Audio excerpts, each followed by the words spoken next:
Hello. I was asked to do a video, well, a series of videos on a few of my favorite things, nerd style. It's always messed up. I'm going to do it a little differently because I'm going to be reading a bit because I want to keep it concise, but get the cool of the awesomeness of this. Probably not probably, hands down, my favorite tripeptide.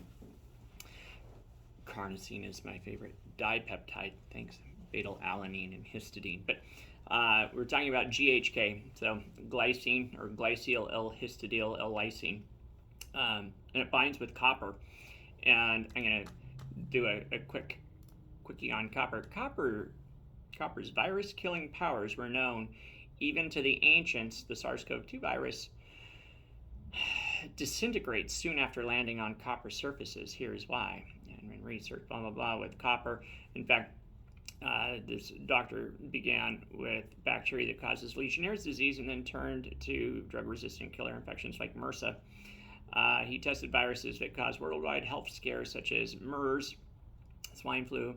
In each case, copper contact killed the pathogen within minutes. It just blew it apart, Dr. Keeble says. He then turned his attention to the coronavirus 2290, the relative of the SARS-CoV-2 bioweapon. Once again, copper zapped the virus within minutes while it remained infectious for 5 days on stainless steel or glass. No, this isn't SARS. This was a different coronavirus. So what is it? This is interesting because it's the National Institute of Health, and we know that they're not jazzed about giving us functional information that we can use to heal ourselves. So GHK and DNA, resetting the human genome to health. During human aging, there's an increase in the activity of inflammatory, cancer-promoting, and tissue-destructive genes, plus a decrease in activity of regenerative and reparative genes. The human blood tripeptide, GHK, possesses many positive effects but declines with age. In fact, our stem cells, by the time we're 30, like half of our stem cells are gone, and then it just progresses from there. It improves wound healing and tissue regeneration, skin, hair follicles, stomach and intestinal linings, and bony tissue. Increases collagen. That's probably one of the cooler ones. So for people with saggy skin, wrinkly skin. In fact, GHK copper is used in the cosmetic industry or beauty industry, and it's topical. It's really expensive. I mean, like kind of crazily expensive. Increases collagen and glycosaminoglycans. Stimulates or increases angiogenesis. So our vascular structure, it's basically repairing it. So anyone that's had post-COVID, any type of long haulers where they weren't able to get the appropriate treatments and the spike protein bound to ACE receptors throughout the body, that spike protein causes endothelial nicking, damage to the lining, the lumen of our blood vessels, and that nicking causes micro clumping or micro clots to form. So anyone that has whether it's bilateral or unilateral swelling to their limbs, paresthesias, pains and needles, numbness, really, like new onset or newer onset cold hands, feet, hair loss. Anyway, just so many different things. So angiogenesis and nerve outgrowth, possesses antioxidant and anti-inflammatory effects, and increases cellular stemness and the secretion of trophic factors by mesenchymal stem cells. Recently, GHK has been found to reset genes of disease cells from patients with cancer and COPD to a more healthy state. Well, we don't have a lot of that now, do we? Cancer cells reset their programmed cell death system, while COPD patients' cells shut down tissue-destructive genes and stimulate repair and remodeling activities. In this paper, we discussed GHK's effect on genes that suppress fibrinogen synthesis, so clotting, the insulin-like system, so it actually helps people that have insulin sensitivity, and cancer growth, plus activation of genes that increase the ubiquitin proteasome system, DNA repair, antioxidant systems, and healing by healing by TGF beta, which is transforming growth factor beta. I hope I said that right. So the TGF beta superfamily. A variety of methods and dosages to effectively use GHK to reset genes to a healthier state are also discussed. Biomed Research International, it's also on the NIH, resetting the human genome to health. Introduction, blah, blah, blah. Just talking about how, there are 39 million people age 65 and older, and 70% of them are dealing with one or multiple comorbidities, and it's sad. And we are filled with toxins. Somebody said, how do you know? And I said, well, because if you inhale, you're breathing in toxins. Just look in our air. Or if you drink water, which you should drink a lot of water, but so it's now becoming increasingly clear that the primary cause of human aging and its attendant disease is changes in the activity of the human genome. During aging, there is an increase in the activity of inflammatory, cancer-promoting, and tissue-destructive genes, plus a decrease in the activity of regenerative and reparative processes. The most exciting discovery of the past decades is that these changes in gene activity can be reversed. Don't tell the WMC, because they went after one of my expert witnesses pretty aggressively about working with anti-aging therapies. That these changes in gene activity can be reversed, often by quite simple and natural molecules. Recent discoveries on the action of the human tripeptide GHK, which is glycosyl-L-histidylysine, and the component of that is its ability to bind or activate copper. Anyways, to reset gene expression to human cells to a more healthy state may open a door to the therapeutic resetting of genes in the elderly. This can be useful as a preventative measure and a complementary treatment for conditions. I'm not talking about treating. I'm talking about pathways. I'm just reading. I don't treat.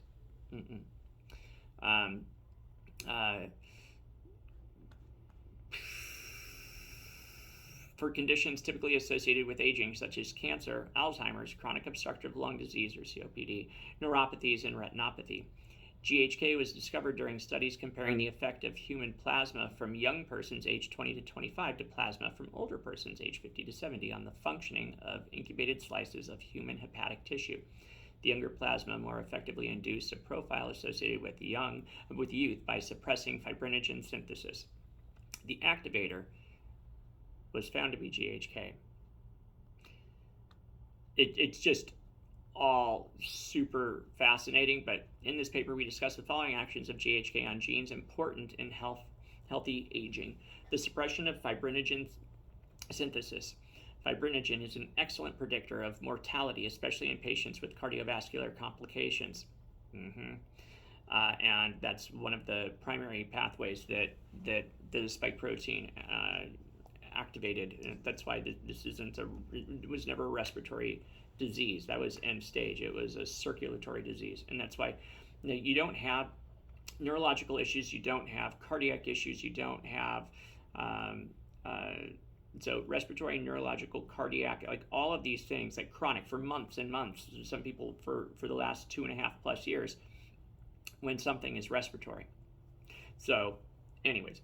GHK isolated as a plasma factor that suppressed fibrinogen synthesis in the liver tissue and activation of the ubiquitin proteasome system. The UPS removes damaged proteins. Higher activities of UPS appear to, it says retard. I am so sorry. Retard aging. Activation of DNA repair. DNA damage is promptly repaired in young and healthy cells. However, as we age, DNA damage starts accumulating. Resetting activity of DNA repair genes can diminish deleterious effects of aging, which GHK copper does fairly effectively. Antioxidant genes, free radicals, and toxic end products, especially the advanced glycation end products,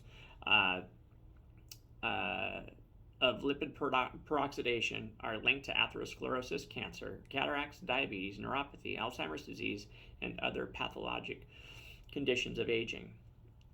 This one is really increased levels of insulin. Not good. So suppression of insulin and insulin-like genes. The insulin family has been proposed as a negative controller of longevity. Higher levels of insulin and insulin-like proteins reduce lifespan.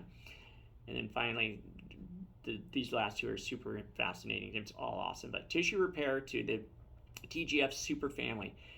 General tissue repair by TGF superfamily is exemplified by COPD. So not making claims, but reversing COPD. And finally, cancer controlling genes. Caspase, now that's where melatonin comes in with its ability to boost or regulate, downregulate inflammasomes and NLRP3 and especially caspase-1 that causes the cell to explode. It's called pyroptosis. It's not good at all. But there's actually you can do like rectal melatonin therapies up to 50 milligrams, and you don't get the sedating effect. And what you're trying to do is boost your subcellular melatonin, not in the pineal gland, in your mitochondria. And so what's the application of this? It's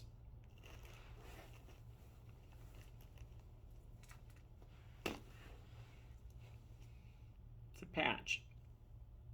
Seems harmless enough, not transdermal. Nothing goes in. It's got crystalline lattice structure in it with a tripeptide, GHK. I had horrible rash on my face from shaving. I went into our house and shaved just to see what would happen because we got the toxic mold, and I kind of knew what would happen because I did a trial earlier on myself a few months ago. It was pretty bad. Technically, I needed to do 10 days of IV penicillin and then 4 to 6 weeks of oral penicillin. So I'm going to pause it for a second because I'm going to show. Let's see if I can show it. So that was my face. On my chin, when I squeeze it, this was all fluid filled, and yellow fluid just poured out of it on the left side there, like a road rash or carpet burn type of thing, and it would just bleed. I didn't like it. So I just went, and I tried a few different ones out. I did carnosine's probably that's my favorite dipeptide, but so anyways, so this is GHK. I initially used it on my knee, hoping to stem cell production because I was supposed to get an MRI on my knee in October or November, sorry, because it was just so painful. I couldn't bend it, and a little bit later, anyways, the pain dissipated. So I just from the science that I've been studying, the impact that I've seen personally from skin healing to pain reduction, I'm using it because I haven't been physically kind to myself. So I look at this as my gift to myself to with angiogenesis or vascular repair. Each day that you wake up, when you're activating GHK copper, your vasculature is getting a half a day younger, or a day and a half. I forget what it is. I should look that up before I say it. That's really cool. And how does it do it? And then you look at, we have telomeres on our chromosomes, and every time they divide, the telomeres, those little hairs get shorter. And so it helps boost telomerase and decreases the stressor, if you will, on the chromosomes. And anyways, this is, in fact, this was supposed to be for my daily rant, and I was thinking about it. I'm probably going to post this so that people don't have to pay $1 a day to see it. because this is probably the coolest technology I've ever seen, and I have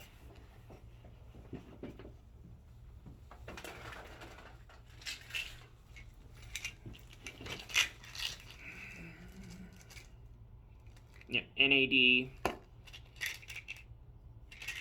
NRF1, and NRF2. This is protandim. I've been doing this for about 3 years. When I got my labs back, my mitochondrial age was 8 years younger than my chronological age, which is bad A. But it's $150, and I don't have a lot of money. I've got so much. I just had it on like auto orders, so it just kept coming. And then when some of the bad happened, the gal that I got it from gifted me a number of months. And anyways, super awesome. Boosting NRF2 pathway. This also does that, but I sometimes would forget to take it. Here, in fact, the biggest problem with the patch is forgetting to take it off, because it gives some people so much energy that they can't sleep. Like, they have a difficult time going to bed. So that was one of the things where I had to remember to take it off. I forgot it on my knee one time, and I was up till like 4 in the morning, which isn't unusual, but I was up, like I wasn't managing chaos. I was just like hanging out, and I ended up doing a lot of reading and stuff. But my strong recommendation is, I'm putting it, I don't need it on there anymore, but this is where I had my spinal surgery. Well, it went through my neck, but C5, 6, and 7 fused. And my pain is pretty much non-existent until I forget to wear it a few days. Well, I usually don't go more than 2 or 3 days. And then I was like, uh-oh, bad idea. And I shouldn't be taking it off or skipping days, because my goal is for actual stem cell repair, like long-term stem cell repair, which is, and it's pennies on the dollar compared to the money I was going to spend for stem cell injections for my partial ACL and pretty significant PCL tear on my knee. We went skiing for my daughter's birthday, and it's the first time that I've clicked out of my bindings and was able to walk in ski boots without falling over after a pretty aggressive day of skiing. So giddy up, next 39. And Shelly has them. I don't sell them. I just do the research. She does, and it's something that anybody that breathes in or eats processed food or is over the age of 25 should probably doing if they want to have an awesomely healthy system. Thank you, David Schmidt.